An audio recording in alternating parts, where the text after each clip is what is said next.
I wanted to make this video specifically to show something that's actually a lot of people might consider important, but does go along with the things that I've been trying to think about lately. You'll have to excuse the cramped quarters here. I've had to do this inside. Hey, life is desperate, and sometimes it's more desperate than others. So anyway, I've set up my Ark model, and I have the frequency generator sitting there, and you can see that we have, as we've seen before, behind me are the outer pieces of furniture.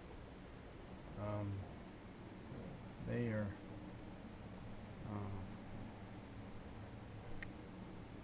putting out a signal that comes back to the Ark model, and then around the outside of it we have that same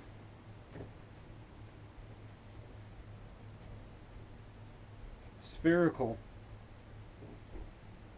signal that we had previously.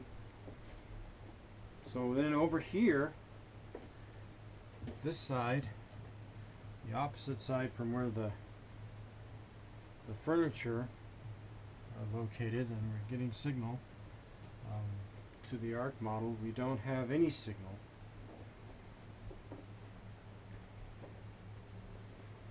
Okay. The next thing I want to show you is in a previous video I talked about the possible involvement of the chakras and how they are involved in dowsing.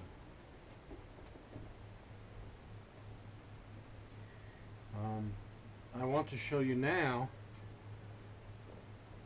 how I can affect the opening and closing of the rods using that kind of a thing.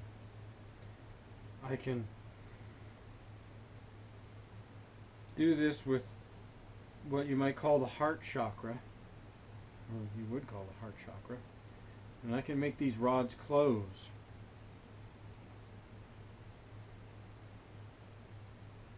Now if I step back, they open, and if I go to the same spot, they close again. There's another thing that happens.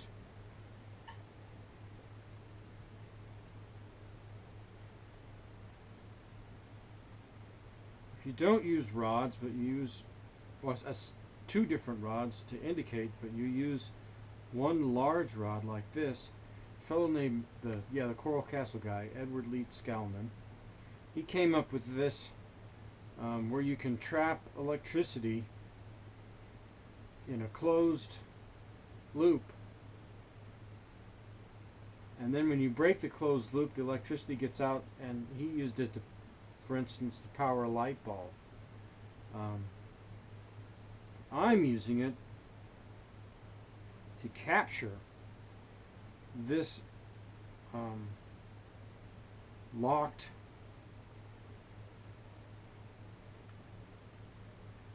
rod position, the crossed rod position,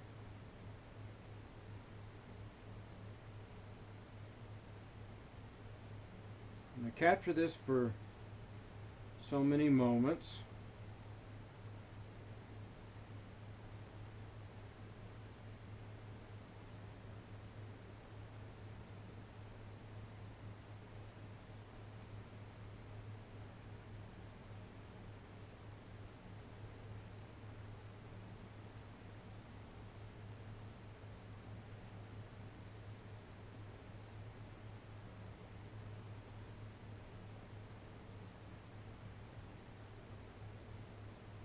Then I want to show you what happens if I step to another area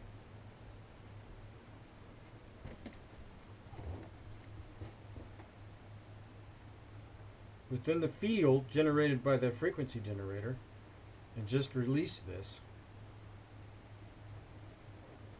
put that rod back,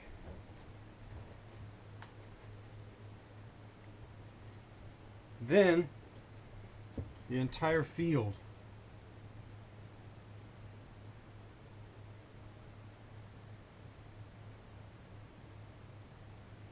becomes locked. It will lock for the period of time, except right here, close to the generator. It will lock for that period of time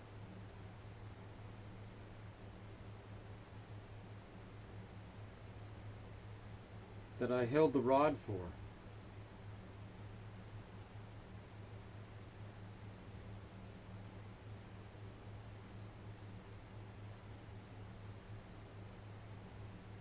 Field will all the way around, and then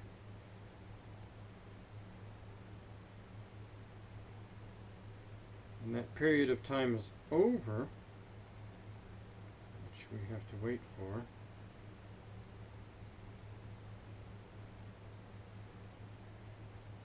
which is why I didn't hold it for very long. I've done this experiment out to several minutes, and it takes just as many minutes to wait for it to do this. Yeah.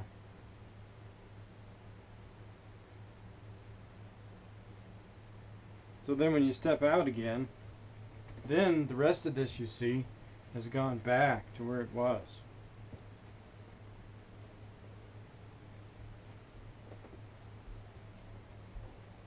And that's, of course, next to the generator.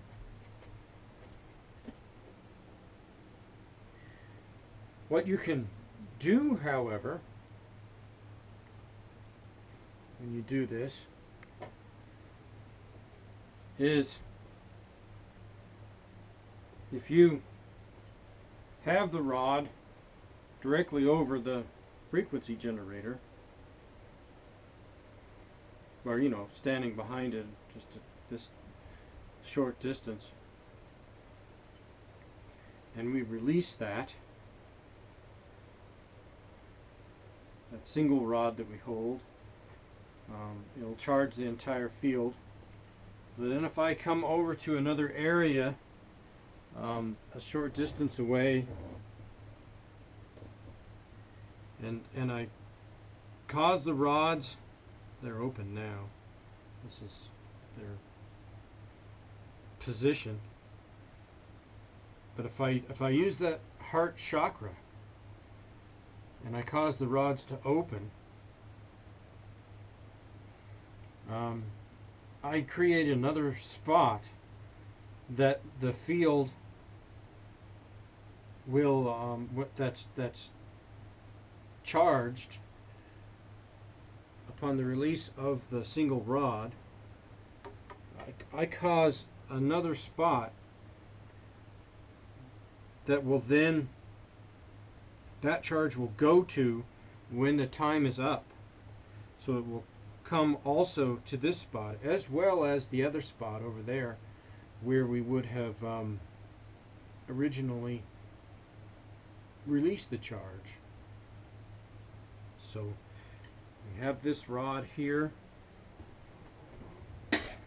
which we might have charged up, and then we release it and we get the field to be charged, and we come over here, and there are two ways to do it actually. You can use your heart chakra or you can use your hands, and what happens is there's a spot where you can feel it's almost like feeling a magnetic field, but it's much weaker.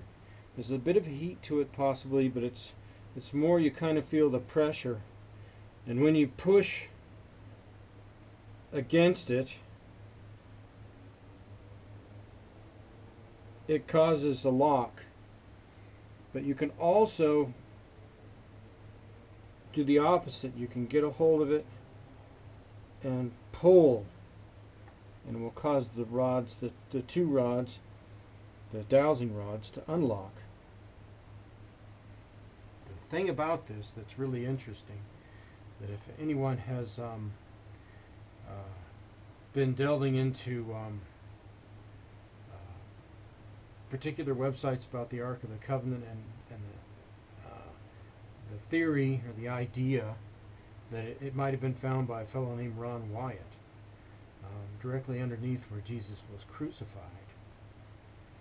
This then becomes, what I'm showing you becomes something that is the science of the resurrection. Because if Jesus was hanging from the cross right here over the top of the ark, when the Holy Spirit, when he said, my God, why hast thou forsaken me? And the Holy Spirit left him, and the earthquake happened and split the earth open so that there was a crack beneath the cross down to the ark. The presence of the Holy Spirit on the ark would have been the same as having this frequency generator, been the same as all of the times in the past, in the temple and the tabernacle, when the presence of God charged the ark and made things happen. But then something else really interesting is taking place, which is that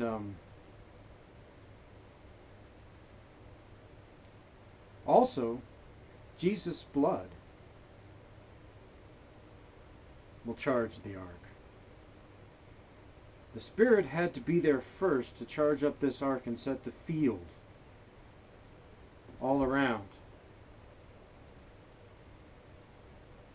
Then the blood that would come onto the ark lid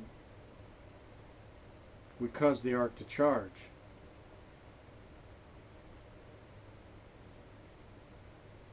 That would only come after he died. Then, after the blood on the ark lid was the thing that was making the field to be generated without a break, so it was continuous, then they took him off the cross. And when they took him off the cross, it was the same as releasing this rod. Then they took his body a short distance away.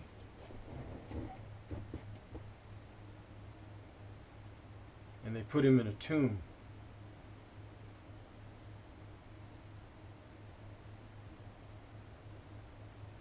Then the Holy Spirit came and was with him.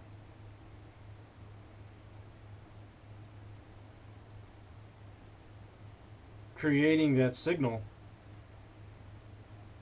that what was released when they took him off the cross would come back to, so that the combination of the Spirit inside of him with him, and then the 3-day long lock time that was finally